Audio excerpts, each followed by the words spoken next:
Minnesota Winters and I don't get along real well. We don't have a good track record. First one I had here was in 1974. I had a VW. They didn't have any heaters on them at the time. I lived in the cities and I had to backtrack 2 exits to pick up my frozen nipples off I-94. I didn't want to get a mixed match set. That would not be a pretty sight. At the time I sewed and I told my new husband, maybe I should start making flannel bras and underwear to keep the women warm. He says they won't sell. Has anybody been to Victoria's Secret lately?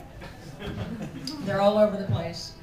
Okay, Minnesota and I've been here for a long time. My first trip down to Mankato, I remarried in 2004, and I was real excited to come down to Fat Boy's house here. That I didn't realize all I had to eat was a large box of Raisinets. Word to the wise, never fart in your car in the wintertime when the roses are fucking frozen solid. I'm driving along peacefully when all of a sudden something slipped behind me, and this big mushroom cloud enveloped my whole car. My eyes started to water, I started to sneeze, and I reached for the window. It wouldn't open. I had to stop twice and get air on the 2-hour drive down here. It was not a pretty picture.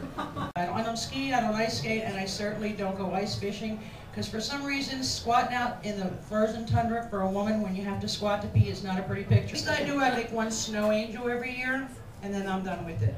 The snow outside, though, makes everything nice and quiet, if you've noticed. Like last week, we were driving down Main Street, and we hit black ice. I started to spin. Hubby shit his pants, and we did a 180, landed backwards in some guy's yard, up against a snowdrift. He has some reshoveling to do, and hubby had laundry to do. I made one New Year's resolution this year. I do not play outside with my puppies in the snow anymore. We have 2 puppies, so yes, I'm a dog lover. We have 4 cats. One puppy just turned 2. He's a boxer Sheltie. He weighs in at 75 pounds. His younger brother, who weighs 88 pounds and is a monster, is a half black lab, half St. Bernard. These are big boys.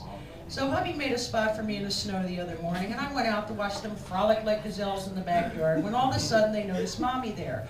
I'm wearing a robe and slippers. Little badass Cody comes running at me, sending me 8.5 feet into the air. I landed in a snowdrift. Robe comes flying open. There are places snow just should never, ever, ever be packed. And of course, when they saw me, they figured I was playing, so they thought, well, we'll take our cold noses and we'll roll her over a little bit, because she's a snatch roll-up by this time. Over the fence was peeking Fat Boy right there, and he was laughing his full head off, because I think he planned it. When I told him what was going to be frozen towards spring, he wasn't laughing anymore. I did join a gym to start working out, because I want to get in shape for spring.